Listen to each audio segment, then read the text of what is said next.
Hello and welcome to Mitch Madness. Remember to like and subscribe to always be advised about more cool stuff. Alright, this is episode 3 of the Duster Project. In this episode, we're going to take a look at a lot of the stuff that has been painted or otherwise restored. I used a lot of Eastwood paints on this car, chassis black most commonly. I find that they apply very nicely and look real good. Only time will tell if the finish remains durable though. What you're seeing now are random shots of stuff that has been painted or cleaned up. Some of it is only primed, and that's probably because it's engine parts that'll be painted after the engine is assembled or interior parts that'll need to be sprayed their correct colors. The shocks are all KYB gas adjusts that are disguised to look like the original ones. The radiator fan still showed the 7-digit part number on it, which I reproduced with a stencil. It seems some of my photos have been misfiled, so I found some pictures that should have went to previous episodes. Here are some great shots of how well evaporust works. I don't have a press, so I figured that the easiest and most fun way of removing the control arm and leaf spring bushings would be to burn them out, and it worked great. The torsion bars are another example of me reproducing whatever factory markings I discovered on the car. The taillight lenses are probably original and still in real good shape. When rebuilding the 4-piston calipers, I read tips on how to remove pistons that were hopelessly frozen in place as these were. Never under any circumstances use air pressure to try to pop the pistons out. I immediately learned why he said that.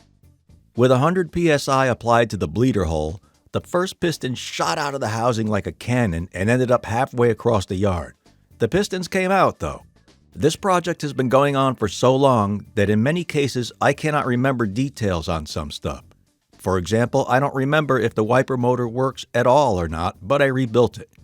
Keep in mind throughout this series that I always try to do everything I can myself. I know there's always a chance that I'll mess up and will have to have the job done by someone else, but at least I tried and I always end up learning something new along the way. The paint on the motor housing of the wiper motor is a simulated CAD-plated finish using 3 different colors from Eastwood. It looks okay, but it's clear that it's painted and not plated. Right around that time, I got lucky and accidentally found a can of red Gliptol electronics coating at a thrift store, which I am told is the product that would have been used to coat the exposed wiring on the front of the motor. In the end, the motor works on both speeds but does not park. Not a big deal. Maybe someday when the car is 100% complete, I'll send it out to a wiper motor guy for a proper restoration, which would include plating. Restoring the heater box was a pretty easy, satisfying job. All it really was cleaning it up and replacing the heater core and blower motor. I found a guy who sells a kit that contains all of the required gaskets and foam seals for it.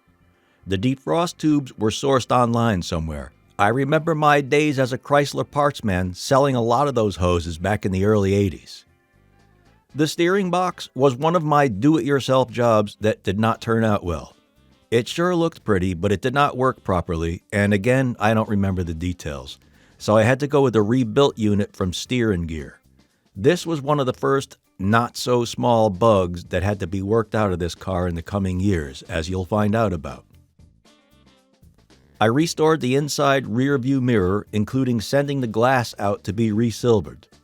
This, along with having the radio speaker reconed, was a great example of how sometimes you pay guys to do a job, and they do it quickly and correctly with no surprises. You'll see in this series that it doesn't always work out that way, though. The only surprise with these 2 items was that the mirror glass, after being resilvered, still retained the day-night markings on the face of it. I totally expected that I would have to sacrifice that, but I was really happy to see that lettering still in place with the resilvered mirror.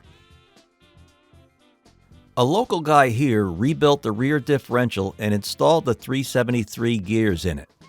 That was something I knew I did not have the expertise or experience or the tools to try myself. The 373 gearing is an example of one of the things I did on this car that is not historically correct, however no one but me would ever know. The car originally had either 323s or 355s in it. You will see a few other examples of this kind of stuff as this series continues. since there was no top end on the engine of this car when I got it, I must have found the air cleaner online somewhere. A good example of my attention to detail is that I measured the correct location where the stickers would go after the air cleaner was painted.